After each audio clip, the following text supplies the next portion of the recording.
Hi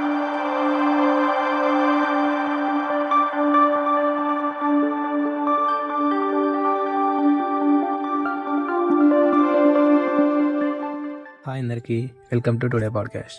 ఈరోజు మన topic courage to begin. కాబట్టి ఇక్కడ వీక్నెస్, ఫియర్, డౌట్స్ అన్నీ పక్కన పెట్టి జస్ట్ స్టార్ట్ చేసేది ఎలా అనేది తెలుసుకుందాం. మనందరికీ కొత్త ఛాలెంజెస్ స్కేరీ అనిపిస్తాయి. Exams, job, new project, fitness goals ఇవన్నీ. కానీ స్టార్ట్ చేయకుంటే ప్రోగ్రెస్ ఎప్పటికీ రాదు. బైబిల్ చెప్పింది, be strong and courageous, do not be afraid, do not be discouraged, for the Lord your God will be with you wherever you go. Joshua 1:9. Starting with courage plus God by your side is equal to impossible becomes possible. Moses స్టోరీలో మనకు తెలుసు కదా, Exodus 3లో దేవుడు మోసెస్కి చెప్తాడు, go and led my people. Moses స్టార్టింగ్లో కొంచెం స్కేర్ అయ్యాడు, వీక్గా ఫీల్ అయ్యాడు.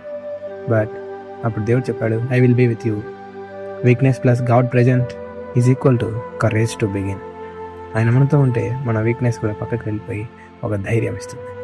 ఫ్రెండ్స్, మనకు కూడా ఇలా ఉంటుంది కదా, మనం ఏం కొత్త పని స్టార్ట్ చేయాలన్నా, ఏ కొత్త విషయం మొదలు పెట్టాలనుకున్నా ఫియర్, డౌట్స్ న్యాచురల్గా వచ్చేస్తాయి. కానీ అప్పుడే మనం ఆగి స్మాల్ స్టెప్స్ తీసుకోవాలి. Even teeny steps also counts. Suppose మీరు కుకింగ్లో న్యూ రెసిపీ ట్రై చేయాలనుకుంటే you will burn first time, second time you will become better than first time. Similarly, life starts small. Mistakes are the part of your growth. Courage is equal to trying despite of fear. Do not wait for perfect moment.